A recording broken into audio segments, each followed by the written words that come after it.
Good morning बच्चों। आज हम लोग हिंदी लैंग्वेज में पाठ 13 पढ़ेंगे, जिसका नाम है विशेषण। कल हम लोगों ने बच्चों इसमें पढ़ लिया था कि विशेषण किसे कहते हैं और विशेषण के कितने भेद होते हैं। तो विशेषण का जो पहला भेद था गुणवाचक विशेषण, वो हम लोगों ने बच्चों कल पढ़ लिया था। आज हम लोग उसके आगे से पढ़ते हैं। आज हमारा पॉइंट है संख्यावाचक विशेषण।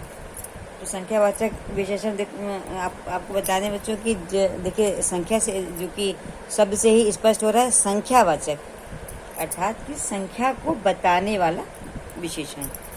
तो कोई भी वस्तु हो या कोई भी प्राणी हो, वो संख्या में कितने हैं, इन सब का जिन शब्दों के द्वारा हमें बोध होता है, वो शब्द हमारे संख्यावाचक विशेषण के अंतर्गत आते हैं। ठीक है। अब देखिए एक इसमें उदाहरण है कि बगीचे में 5 वृक्ष लगे हैं।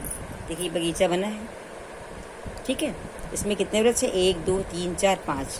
तो इसको एक वाक्य से दिखाया गया है कि वाक्य के द्वारा बताया गया है कि बगीचे में 5 वृक्ष लगे हैं। ये जो 5 शब्द आया है, ये इसकी संख्या बता रहा है वृक्षों की। ठीक है। तो इस तरह वृक्ष के पहले, वृक्ष हमारा संज्ञा शब्द है, वृक्ष के पहले जो 5 शब्द लगा हुआ है, तो ये वृक्षों की संख्या को बता रहा है। तो ये हमारा संख्यावाचक विशेषण शब्द कहलाएगा 5। ठीक है। इसी प्रकार से देखिए दूसरा आपका बच्चों देखिए उदाहरण है, पार्क में ये बच्चे खेल रहे हैं। तो पार्क में बहुत सारे बच्चे होते हैं, उनकी गिनती करना थोड़ा मुश्किल होता है। तो इसमें देखिए इसको वाक्य में दिखाया गया है कि कुछ बच्चे पार्क में खेल रहे हैं। इस सीन को देखिए, इस वाक्य के माध्यम से बताया गया है कि कुछ बच्चे पार्क में खेल रहे हैं, कुछ बच्चे। ठीक है। तो बच्चों ये भी बच्चों की संख्या ही होती है, क्योंकि हम लोग प्राणी को या किसी वस्तु को गिन सकते हैं। ठीक है, नंबर में 1 2 3 4 ऐसे करके। तो कुछ बच्चे हमारे जो खेल रहे हैं, लेकिन बच्चों की संख्या निश्चित नहीं पता है कि कितने, लेकिन कुछ बच्चे हैं। तो ये भी हमारा संख्यावाचक विशेषण है। ठीक है, ये भी हमारा संख्यावाचक विशेषण के अंतर्गत आता है। तो इस प्रकार इसकी परिभाषा में हम लोग कह सकते हैं कि वह शब्द जो संज्ञा या सर्वनाम की संख्या का बोध कराए संख्यावाचक विशेषण कहलाता है। ठीक है। अब देखिए ऊपर अभी हम लोगों ने पढ़ा 2 उदाहरणों में, एक में हमें निश्चित संख्या पता है कि 5 वृक्ष हैं, और दूसरे उदाहरण में हमें ये नहीं पता है कि कितने बच्चे खेल रहे हैं। तो इसको हमने बताया कि कुछ बच्चे हमारे खेल रहे हैं। ठीक है। तो इस प्रकार से कुछ बच्चे हमारे खेल रहे हैं और 5 पेड़ हैं। तो जब किसी चीज़ की निश्चित मात्रा बता दी जाए, अब जैसे 5 बच्चे खेल रहे हैं या 6 बच्चे खेल रहे हैं, तो ये मात्रा देखिए बच्चों मतलब निश्चित हो गई कि हाँ 5 बच्चे हैं आपके पास या 6 बच्चे हैं, और आपको नहीं पता कितने, तो आप कहेंगे कुछ। तो इस प्रकार से जो हमारे संख्यावाचक जो हमारा विशेषण है, इसको 2 भागों में बांटा गया है, निश्चित संख्यावाचक और अनिश्चित संख्यावाचक। ठीक है। एक निश्चित संख्यावाचक होता है और एक अनिश्चित संख्यावाचक विशेषण। तो निश्चित संख्यावाचक वो होता है जिसमें कि संख्या की निश्चित संख्या का बोध कराए वे शब्द। जैसे कि अभी हम लोगों ने पहले उदाहरण में पढ़ा था कि बगीचे में 5 वृक्ष लगे हैं। अब देखिए यहाँ पर दूसरा एक और उदाहरण है कि 6 केले रखे हैं। तो 6 क्या है? एक निश्चित संख्या है। ठीक है। तो जब किसी भी संख्या का, किसी भी प्राणी का, किसी भी वस्तु का की संख्या को निश्चित तौर पर बताया जाए, 5 है, 6 है, 8 है, 10 है, तो वो हमारा कहलाता है निश्चित वाचक संख्या। ठीक है। 1 दर्जन अगर हमने कहा तो भी हमारा जो काउंटेबल है कि भाई हाँ, उसको भी हम लोग गिन सकते हैं कि 1 दर्जन में हमारे 12 केले होते हैं। आधा दर्जन है, इसको भी हम लोग गिन सकते हैं। तो इस तरह से जब निश्चित संख्या का बोध कराए तो होता है निश्चित संख्यावाचक विशेषण। और जब हमें संख्या का ठीक पता ना हो, ठीक है, तो वो हमारा होता है अनिश्चित वाचक विशेषण। जैसे कि पेड़ पर कई चिड़िया बैठी हैं। अब ये पेड़ है, इसमें कई चिड़िया बैठी हैं। आपको गिनना मुश्किल है कि कितने हैं, तो आप कहेंगे भाई कई चिड़िया बैठी हैं। तो ये कई चिड़िया क्या है? ये कई शब्द अनिश्चित वाचक संख्या है। ठीक है। तो अनिश्चित संख्यावाचक विशेषण ये हमारा कहलाता है। तो इस प्रकार से संख्यावाचक के 2 भेद हैं, निश्चित संख्यावाचक और अनिश्चित संख्यावाचक। अब हमारा तीसरा परिमाणवाचक विशेषण। ठीक है बच्चों, परिमाणवाचक विशेषण देखिए क्या होता है कि जब हम किसी वस्तु की मात्रा का बोध कराने के लिए जिन शब्दों का प्रयोग अपने वाक्यों में करते हैं वे शब्द हमारे परिमाणवाचक विशेषण के अंतर्गत आते हैं।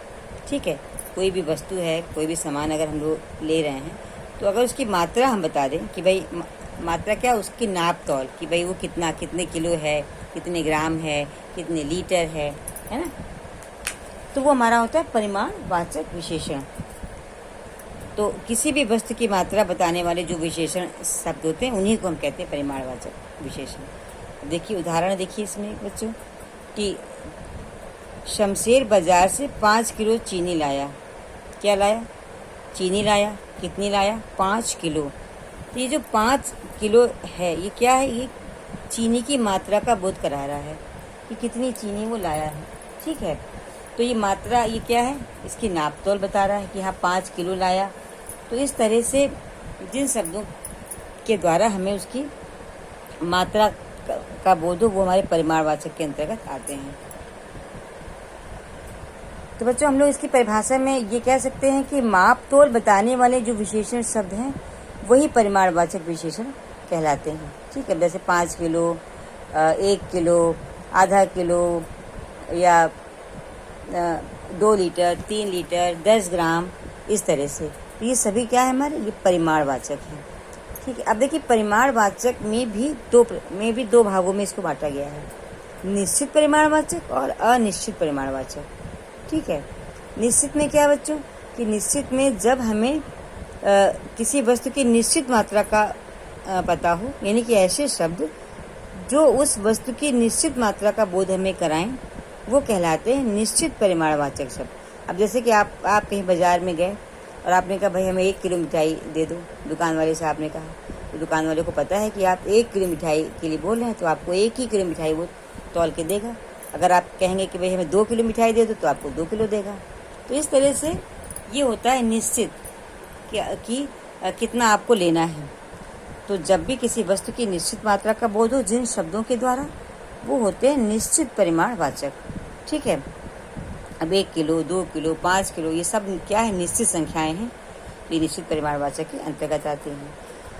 लेकिन जब कुछ चीज़ें ऐसी होती हैं कि जिनको एक बिल्कुल एग्जैक्ट जो तौलना थोड़ा जो मुश्किल होता है तो आप उसमें कम ज़्यादा इस तरह से बताते हैं। तो जब कभी इस तरह का जो है आता है कोई सामान कि जब आपको निश्चित नहीं पता है कि कितना, तो आप क्या कहते हैं? भाई थोड़ा कम या थोड़ा ज़्यादा या बहुत, इस तरह के शब्दों का आप जो करते हैं प्रयोग। तो वहाँ पर हमारा होता है अनिश्चित परिमाणवाचक। ठीक है, मान लीजिए कि आप किसी दुकान पर गए कुछ सामान लेने, कोई कपड़ा लेने, है ना, अपने शर्ट के लिए कपड़ा, अपने पैंट के लिए कपड़ा, अपने मम्मी पापा के साथ किसी के भी साथ आप गए तो भाई देखिए सबका साइज़ अलग अलग होता है। किसी के कमीज़ में 1 मीटर कपड़ा लगेगा, किसी के में 1.5 लगेगा, किसी में हो सकता है 2 लग जाए, है ना। तो साइज़ के हिसाब से कपड़ा लगता है।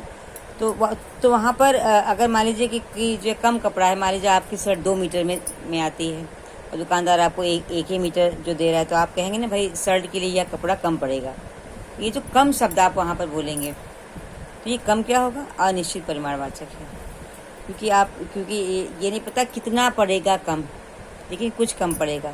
तो इस तरह से जब हमको निश्चित नहीं पता होता है तो ऐसे विशेषण शब्द जो किसी भी वस्तु की निश्चित मात्रा का बोध हमें नहीं करा पाते हैं या नहीं कराते हैं वो हमारे कहलाते हैं अनिश्चित परिमाणवाचक। ठीक है, जैसे कि मान लीजिए कि घर में चाय बनानी है, ठीक है, और दूध रखा है। तो अब आपको नहीं पता कि वो दूध कितना है, 1 लीटर है, आधा लीटर है या उससे कुछ थोड़ा कम ज़्यादा है, कितना है, और आपको बताना है। और आपने पूछा कि भाई कितना दूध है मम्मी घर में, तो मम्मी ने आपकी कह दिया भाई थोड़ा सा दूध है। या आपने देखा, आपसे पूछा कि कितना दूध रखा है पतीले में, आपने कहा थोड़ा है भी। तो ये जो थोड़ा शब्द आप बोलेंगे, अब वो हो सकता है आधा लीटर, हो सकता है 1 लीटर, हो सकता है उससे कुछ कम ज़्यादा हो, कुछ भी। तो जब एक्यूरेट आपको सही मात्रा नहीं पता है तो आप कहेंगे भाई थोड़ा दूध रखा है। तो ये जो थोड़ा शब्द आप बोलेंगे उस दूध के लिए, उसकी मात्रा के लिए, तो ये हमारा अनिश्चित वाचक, ठीक है, ये हमारा अनिश्चित परिमाणवाचक विशेषण के अंतर्गत ये सभी शब्द आते हैं। ठीक है, तो इस प्रकार हम लोग इसकी परिभाषा में बच्चों कह सकते हैं। कि वह विशेषण शब्द जो किसी में भी वस्तु की निश्चित मात्रा का बोध नहीं कराते, ठीक है, वो कहलाते हैं अनिश्चित परिमाणवाचक विशेषण। तो ये हमारा हो गया अनिश्चित परिमाणवाचक विशेषण। अब देखिए, अभी हम लोगों ने संख्यावाचक में भी पढ़ा था अनिश्चितवाचक और अनिश्चितवाचक, और परिमाणवाचक में भी हमने पढ़ा निश्चित और अनिश्चित। अब देखिए, संख्यावाचक और परिमाणवाचक में क्या अंतर होता है, क्योंकि दोनों में ही इस तरह का संख्या का बोध कराना होता है ना। लेकिन संख्यावाचक और परिमाणवाचक दोनों में एक बात आपको इस बात का ध्यान रखना है कि जो संख्यावाचक जो विशेषण होते हैं उनमें वस्तुएं आती हैं या प्राणी आते हैं जिन्हें हम गिन सकते हैं, 1 2 3 4, जो ठीक है, जो जिनकी संख्या हम काउंट मतलब गिन के बता सकते हैं कि वो कितने हैं संख्या में। लेकिन जो परिमाणवाचक होता है उनको हम गिनते नहीं, उनको हम गिन नहीं सकते हैं। अब जैसे चावल आप गए बाजार में लेने, तो आप कहेंगे 2 किलो चावल हमें दे दीजिए। अब 2 किलो में आप गिन नहीं पाएंगे ना कि उसमें कितने चावल आए। तो ऐसी वस्तुएं जो कि हम गिन नहीं सकते, वो हमारी परिमाणवाचक में उनकी जो मापतौल होती है, ठीक है। और जिन्हें हम गिन लेते हैं, जिन्हें हम गिन सकते हैं, वो हमारे संख्यावाचक विशेषण के अंतर्गत आते हैं। तो इसकी पहचान आप आसानी से जो है कर सकते हैं कि गिनती जो बताने वाले शब्द हैं वो संख्यावाचक विशेषण होते हैं, गिनती बताने वाले, ठीक है। और जो परिमाणवाचक होंगे वो मात्रा बताएंगे।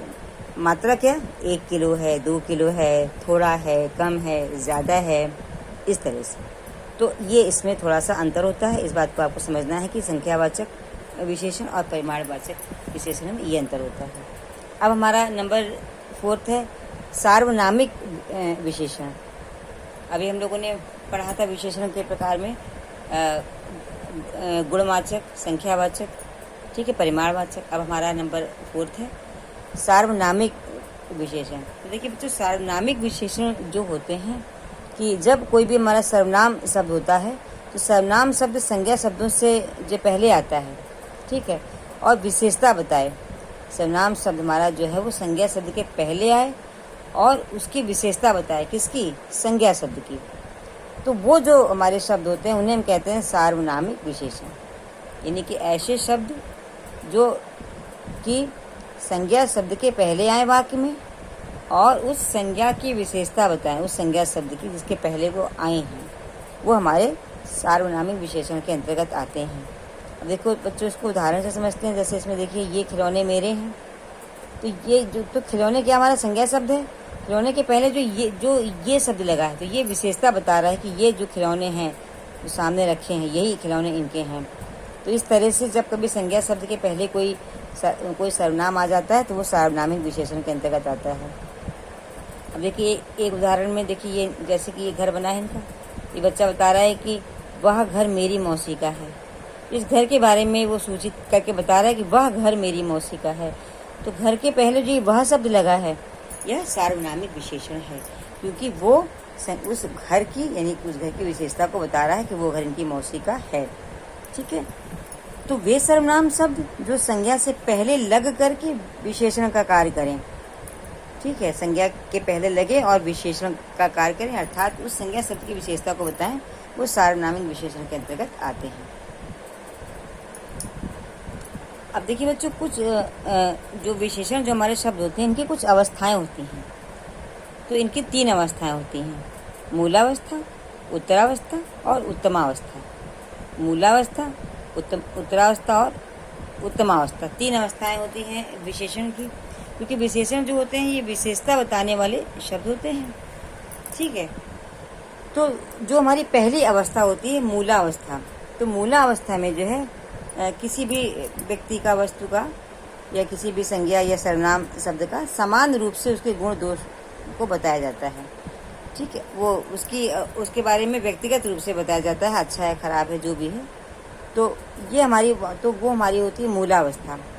तो ये विशेषण की जो है पहली अवस्था हमारी होती है मूलावस्था, कि इसमें समान रूप से किसी का गुण और दोष बताया जाता है। जैसे देखिए, इसको उदाहरण से समझते हैं कि राधिका सुंदर है। तो अब ये राधिका सुंदर है, सुंदर लड़की है या सुंदर नृत्यांगना, कुछ भी इसके आगे आप जोड़ करके वाक्य जो पूरा बना सकते हैं। तो इसमें किसी एक व्यक्ति, एक संज्ञा या एक सर्वनाम के बारे में उसका गुण दोष बताया जा रहा है। तो यह इस तरह का जब एक व्यक्ति के बारे में बात हो रही होती है वहाँ पर मूलावस्था विशेषण का प्रयोग होता है। ठीक है। जब कभी भी दो लोगों के बारे में हम जो तुलना करें किसी दो व्यक्तियों की, दो वस्तुओं की या दो प्राणियों की, और तुलना के रूप में विशेषण शब्द का जब प्रयोग होता है दो लोगों के, तो वहाँ पर उत्तरावस्था उसकी प्रयोग की जाती है। ठीक है। तो अब जैसे कि मान लीजिए कि दो बच्चे हैं, तो अब हमने कहा कि भाई अमृत वैभव से अधिक लंबा है, तो इनकी लंबाई यानी कि इनकी लंबाई की जो तुलना हो रही है, तो अमृत वैभव से अधिक लंबा है। तो यहाँ पर जो विशेषण शब्द का जो प्रयोग हुआ वो उत्तरावस्था में प्रयोग होगा। लंबा शब्द हमारा विशेषण है, लेकिन इसके पहले जो हमारा अधिक लग गया, अधिक लंबा है, तो ये विशेषण की उत्तरावस्था है। जब दो लोगों की तुलना होती है तो वहाँ पर उत्तरावस्था विशेषण का प्रयोग किया जाता है। अब हमारी तीसरी अवस्था है उत्तमावस्था। उत्तमा अवस्था होता है बच्चों की जब विशेषण शब्दों के द्वारा किसी भी वस्तु, व्यक्ति या प्राणी की को श्रेष्ठतम बताया जाए, मतलब सबसे अच्छा, कि वो अब उससे मतलब कि वो या सबसे अच्छा या सबसे बुरा, मतलब कि अब उससे ना अच्छा कोई है और ना अब उससे कोई बुरा मतलब बुरा है। जब उसको श्रेष्ठ बताया जाए हर चीज़ में, चाहे वो अच्छाई की बात हो चाहे बुराई की बात हो, तो वहाँ पर विशेषण की उत्तमावस्था का प्रयोग होता है। ठीक है। अब देखो इसको एक उदाहरण से बच्चों समझते हैं। जैसे कि देखिए आपकी बुक में दिया हुआ है एक उदाहरण कि सचिन तेंदुलकर विश्व के सबसे अच्छे बल्लेबाज हैं, कि ये क्रिकेटर हैं, बहुत अच्छा खेलते हैं। और तो इनके बारे में क्या है कि ये विश्व के सबसे अच्छे बल्लेबाज हैं, और पूरी दुनिया के जितने भी बल्लेबाज हैं उन सब में सबसे अच्छे इनको कहा गया है, मतलब इनको सबसे श्रेष्ठ बताया गया है। तो यहाँ पर विशेषण की उत्तमावस्था का प्रयोग हुआ है, सबसे अच्छे, मतलब अब इनसे अच्छा और कोई दूसरा नहीं इस समय फिलहाल। तो इसलिए जब कभी भी किसी एक व्यक्ति की तुलना कई लोगों में जो मिला करके उसको सबसे श्रेष्ठ बताया जाए, तो वहाँ पर या सबसे यूनिक, सबसे अलग उसको बताया जाए, वहाँ पर उत्तमावस्था का प्रयोग होता है। अब सबसे अच्छा दूसरा देखिए आपका बच्चों उदाहरण है कि लता मंगेशकर सबसे सुरीली गायिका हैं। अब लता मंगेशकर गायिका हैं, बहुत अच्छा गाती हैं, बहुत मीठा गाती हैं। देखिए इनके बारे में सबसे सुरीली, कि मतलब कि जितनी भी गायिकाएं उनमें सबसे अच्छा गाने वाली यही हैं। तो जब कभी इस तरह की मतलब विशेषण शब्दों का जो प्रयोग होता है, जब सबसे श्रेष्ठ बताया जाता है, तब वहाँ पर उत्तमावस्था का प्रयोग होता है, तो सबसे शब्द आता है। ठीक है। अब देखिए बच्चों विशेषण तो अभी हम लोगों ने पढ़ा। अब हमारे पास है प्रविशेषण, कि प्रविशेषण किसे कहते हैं।